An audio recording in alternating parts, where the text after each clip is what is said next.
When I was 15, I was placed in foster care with 10 minutes notice.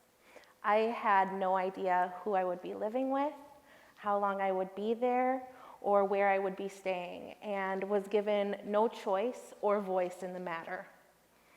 I look back on that experience and I think about what it would be like now if someone asked me to do that today, to move with so little information as an adult. And obviously, I would look at them like they were crazy to expect me to trust them with something that big in my life. But at 15, I didn't have that luxury. Too often, older youth placed in foster care are done to instead of partnered with, which leaves them poorly prepared for the transition to adulthood. And we all have a stake in making that better.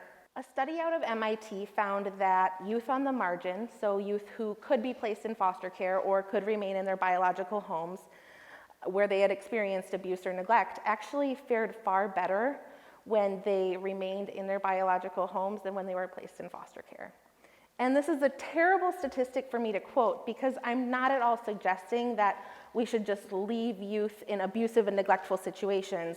It's not something anyone wants to be seen as a proponent of. What I am suggesting is that while seeing foster care as necessary and life-saving for so many, we need to be thinking about what happens after. What quality of life are we preparing youth in foster care for? How can we improve that quality of life? And how can we provide them with even more opportunities to thrive? For me, the ability to thrive as an adult came from training on effective advocacy, educational opportunities, and meaningful connections with adults. And I now get to provide those things as the foster youth liaison at UW-Stout. A few months ago, I took one of our students to the food pantry. Like many, she was struggling with food insecurity. And while we were there, one of the things they gave her was pasta. So on the drive back to her dorm, I asked her if she knew how to make pasta, and when she said no, I started going through the steps. Okay, you take a big pot, you fill it with water. Once it's boiling, you throw in the noodles, yada, yada, yada. And as I'm going through all of this, she stops me and she says, wait, could you just come in and show me how to turn on a stove? So even though I was this well-intending adult with her best interest at heart, I almost just bulldozed this opportunity to meaningfully partner with my student because I wasn't really listening. Thankfully, this time it was just pasta, but we're doing this to youth in areas where there's much more at stake. Positive youth development says that foster youth, like all youth, deserve opportunities for meaningful input when decisions impacting their life are being made, whether that's in a Senate subcommittee or in a one-on-one with a social worker. There's a saying in the foster care alumni community, nothing about us without us. We deserve an engaged seat at the table. I didn't learn that saying or that concept even until after I left foster care. And that's a problem because I had to relearn how to care, how to have hope, and how to be invested in my own life. I was fortunate enough to have adults who were willing to teach me, but many youth don't. So think about all that you still needed to learn at 18. For some, it's how to cook more than just mac and cheese, how to do your own laundry, not to put tinfoil in the microwave. With encouragement from the Fostering Connections Act, many states have opted to extend foster care from 18 to 21 to give youth more time to learn these skills. Unfortunately, in Wisconsin, foster care still ends abruptly at 18 or the day a youth graduates from high school. How many of you would be in the position you are today if on your 18th birthday or the day you graduated from high school, you were expected to go it alone? How can we do better by these youth? At Fostering Success, we surveyed current and former foster youth and let them identify needs and barriers that were previously going overlooked.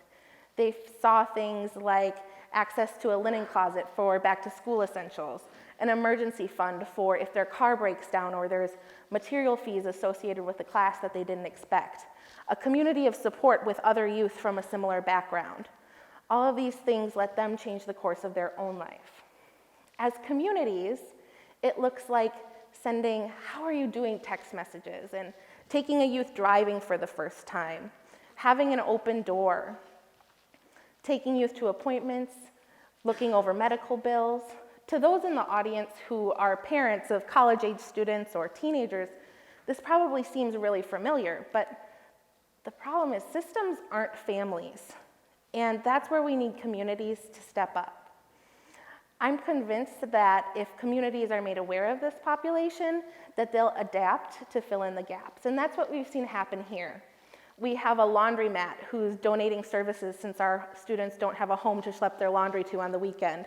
We have a couponer who's buying extra so our students don't have to go without. And we have professors who are opening their homes during the holidays. Everyone can do something. This isn't just for the well-off or those in people-serving professions. This is for the mechanic, the teacher, the stay-at-home mom, the handyman. We all have something valuable to bring to the table, but we all have to be at the table with the youth at the head. Positive youth development is what turns discouraged service recipients, which I was at 15, into engaged, thriving community members. The evidence is in 100% retention rates in our first year and an increase in enrollment that is quadrupling the number of foster and homeless youth on our campus. Casey Family Programs found that just 2% of foster youth graduate with their associated or bachelor's degrees. So the Great Hall right now has about 100 people in it. If you were all foster youth, 2 of you would be graduating. So yes, programs like Fostering Success can be expensive, but the alternative is much more costly for both youth and society. This gives youth the opportunity for upward economic mobility, greatly decreasing their likelihood of incarceration or later system involvement, and eventually they get the chance to pay it forward. With so many uncertainties in the lives of foster youth, what if we as communities made sure that college was a realistic option? How would that change things? Empowering foster youth and alumni is necessary if things are going to improve. They'll tell us what they need, but we just have to learn to listen.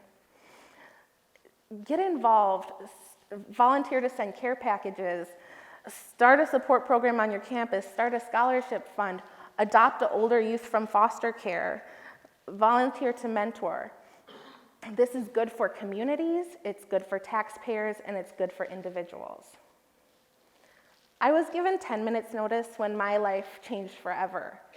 But tonight I get to give a 10-minute TEDx presentation at a place that I couldn't love more.